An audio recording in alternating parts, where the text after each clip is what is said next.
Cipher वाला मामला जो है वो एक बार फिर से हम उठता हुआ देख रहे हैं।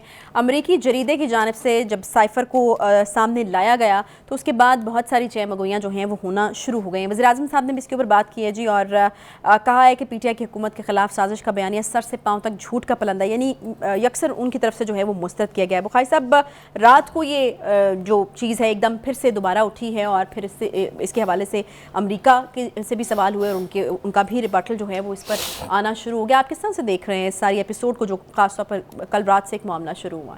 देखिए, साइफर का इशू हमारा ख्याल था कि ये दब गया है, ख़त्म हो गया है, अब ये दोबारा शायद रिवाइव नहीं करेगा, लेकिन ये फिर एक शिद्दत के साथ आया है। किसने किया है इसको, उसकी तलाश भी जारी है और वो जल्दी पता चल जाएगा कौन है इसके पीछे। ये एक अमेरिका के अंदर वेबसाइट है जो सरकारी तर्जुमान नहीं है, एक प्राइवेट वेबसाइट है। उस पर उन्होंने कहा है कि जी ये जो साइफर था उसकी असल कहानी ये है, लेकिन उस कहानी के अंदर उस साइफर का टेक्स्ट नहीं है। जो मुख्तलिफ अखबारात में डॉन का हवाला भी दिया हुआ उन्होंने, जो मुख्तलिफ अखबारात में खबरें शाया हुई थी वो उन्होंने रिप्रोड्यूस की हुई है, एज्यूमिंग कि इसके अंदर बकौल इमरान खान साहब की कोई साजिश थी। पहली बात तो ये है कि मैं ये बिल्कुल वसूख से कहना चाहता हूँ कि एक ऐसी कंट्राडिक्शन जो खुद इमरान खान साहब ने कर दी हो, उसके बाद किसी मजीद क्लैरिफिकेशन की ज़रूरत नहीं रहती। अगर आपको याद हो तो उन्होंने आगाज़ यहाँ से किया था कि मेरे खिलाफ अमेरिका ने साजिश की इसलिए कि मैं यूक्रेन पर हमले वाले दिन मॉस्को में मौजूद था। ये उनको पसंद नहीं आया, तो उन्होंने डेविड लू जो है, डोनाल्ड लू, वो जो एक थर्ड सेक्रेटरी लेवल के बंदे हैं, डिप्लोमेट हैं, उन्होंने पाकिस्तानी सफ़ीर के साथ मिल के साजिश कर दी कि इनको आप वोट ऑफ नो कॉन्फिडेंस इनके खिलाफ लाएँ, इनकी हुकूमत को फारग करें। हालांकि वोट ऑफ नो कॉन्फिडेंस की बात उससे 3 महीने पहले से हो रही थी और जो दोबारा रिवाइव हुई थी पीडीएम उसके एजेंडे में शामिल थी। अगर आपको याद हो, नून लीग चाहती थी कि सड़कों के ऊपर एहतजाज किया जाए, पीपल्स पार्टी ने कहा कि नहीं, पार्लियामेंट के अंदर रह के इनको हम फारग करेंगे। याद है ना आपको? सही। तो इन्होंने इल्ज़ाम लगाया अमेरिका के ऊपर कि अमेरिका ने मेरी हुकूमत के खिलाफ साजिश की। जब बात नहीं बनी तो फिर उन्होंने कहा कि नहीं, अमेरिका ने नहीं मेरे खिलाफ साजिश की थी, आर्मी चीफ ने, और ये इम्पोर्टेड साजिश नहीं थी जैसा कि उन्होंने पहले कहा था, ये तो डोमेस्टिक कॉन्स्पिरेसी थी। याद है ना आपको? अब इसके बाद किसी और क्लैरिफिकेशन की जरूरत रहती है? खुद खान साहब ने इसको कैटेगोरिकली ना सिर्फ डिनाई किया बल्कि उसके बाद पीआर फर्म्स हायर की, फिर उसके बाद अमेरिकनों से मुलाकातों की सीरीज चलाई और वजाहतें देते रहे कि जनाब गलती हो गई हमसे, हम तो कभी अमेरिका के मुखालिफ थे ही नहीं, वगैरह वगैरह वगैरह। तो एक तो ये मामला इसलिए रेस्ट हो जाना चाहिए था या दफन हो जाना चाहिए था कि खुद खान साहब जो इसके ऑथर थे उन्होंने इसको कंट्राडिक्ट किया। लेकिन बहरहाल अब देखिए, अब जो अमेरिका की हुकूमत, जो वाइट हाउस के स्पोक्स पर्सन है मैथ्यू मिलर्स, उन्होंने कोई दर्जन भर प्रेस कॉन्फ्रेंसेस में ये कहा है कि ना अमेरिका किसी साजिश का हिस्सा था, ना हमने कभी ये चाहा कि कौन वहाँ प्राइम मिनिस्टर हो और कौन ना हो। कैटेगोरिकली उन्होंने कहा कि किसी किस्म की कोई साजिश नहीं है। लेकिन ये कहानी यहाँ ख़त्म नहीं होती है, कहानी यहाँ से शुरू होती है।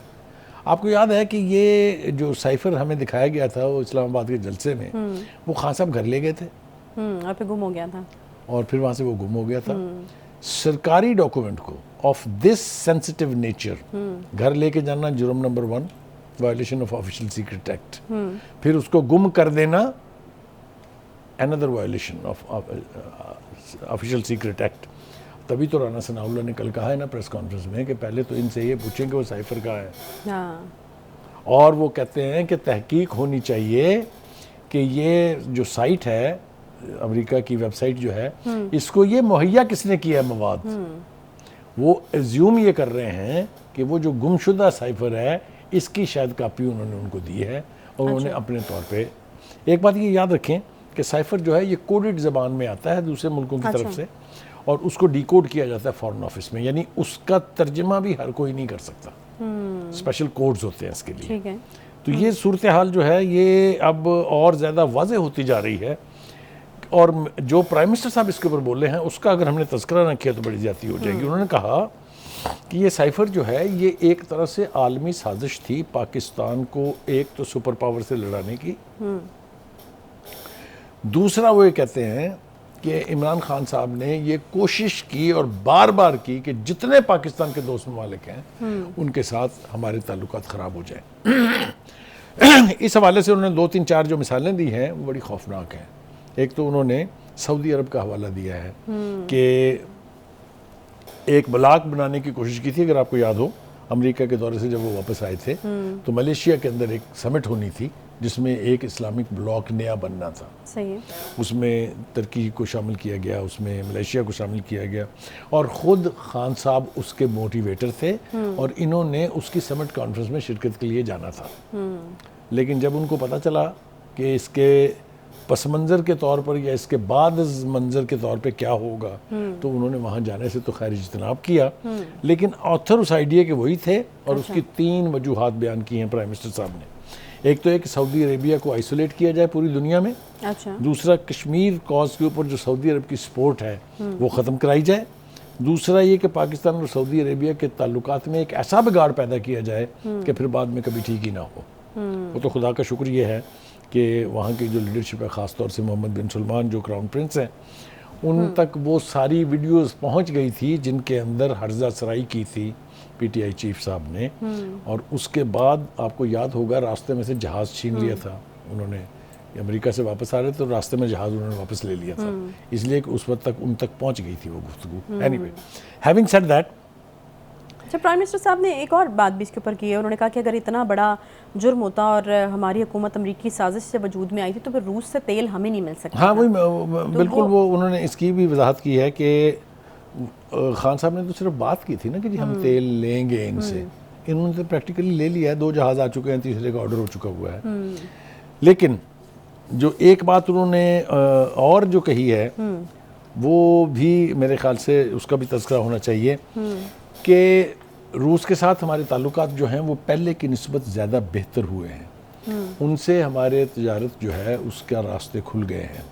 सी पैक जिसको 4 साल के लिए मुअत्तल कर दिया गया था उसके ऊपर काम बरकरारी से जारी है और चाइना की लीडरशिप ने उसी कीमत पर, यानी 4 साल के लैप्स का मतलब ये है कि 2-3 गुना बढ़ जानी चाहिए थी ना उसकी कीमत, लेकिन वो उसी कीमत के ऊपर उसको तय कर रहे हैं।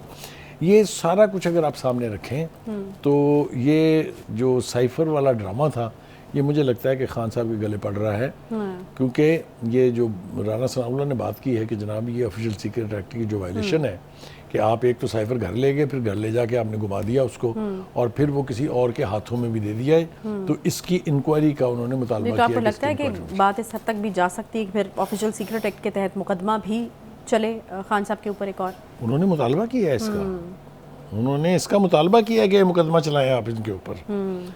एनीवे, एक तो ये हो गया जी। दूसरा जनाब जो मुलाकातें हुई हैं जेल के अंदर खान साहब की, उनके वकला से, उनकी बेगम साहिबा, वकला को तो इजाज़त नहीं मिल सकी, बेगम साहिबा ने मुलाकात की है। देखिए वो जो वकला थे ना जो वहाँ कल गए थे, जहाँ के वहाँ उन्होंने वहाँ हेड वार्डन जो है वो जो उसकी वर्दी शर्दी फाड़ी थी, तो फिर उसके बाद उनको जाने तो नहीं देंगे ना वो वहाँ पर, उनके खिलाफ तो मुकदमा दर्ज हुआ है, वो तो गिरफ्तार होंगे। तो वो मुझे हैरत ये है कि वो गए किस क्या मुंह लेके हैं वहाँ पर। एनीवे, वो जो बहुत बड़े तुर्रम खान बनते हैं ना जी, वो जो शेर अफजल मरवत साहब हैं, वो वकील हैं, पाए के वकील होंगे, बहुत अच्छे वकील होंगे, लेकिन उनको बिहेव भी उसी तरह से करना चाहिए, क्योंकि अगर वकील जो है वो कानून की वायलेशन करता है तो वो ज़्यादा ख़तरनाक और ज़्यादा खौफनाक बात है। तो वहाँ हमें हमारी इतलात ये है कि खान साहब ने काफ़ी धुलाई की है उनकी भी, जो कल मिले थे और आज भी उनका ये आप क्या ड्रामा कर रहे हैं, जेल में क्लास बेहतर कर दी जाए, A क्लास दी जाए, B क्लास दी, मुझे निकाल लेंगे यहाँ से। अच्छा, ये कहा गया? हाँ, वो मतलब है ये कहा नहीं क्या, बिल्कुल कहा गया है वाकई उन्हें कि बस करेंगे जद्दोजहद जो है ना, ये क्लास B से A से B, A से D, A से C, इनको छोड़े यहाँ से निकाल लेंगे। अच्छा, ज़राए बता रहे हैं। अब दूसरा इंतज़ाम भी हो गया है। वो क्या? वो ये है कि अगर फ़र्ज़ करें इस्लामाबाद हाई कोर्ट रिलीफ देती है तो 2 केस जो थे तोशा खाना और वो दूसरे वाला, उसमें जो बेल हुई थी वो कैंसिल हो गई है। तो मतलब जो ही वो जेल से बाहर तशरीफ लाएंगे, सही है, साथ ही फिर दोबारा पकड़े जाएंगे, जैसा कि हो रहा है। पहले भी देखा है आपने कि बहुत सारी लीडरशिप जो है, ठीक है, यानी अब रिलीफ वाला मामला फिलहाल जो है वो खत्म हो चुका है और गिरफ्तारी अगर अपनी हरकत से ख़त्म कर लिया है। ठीक है।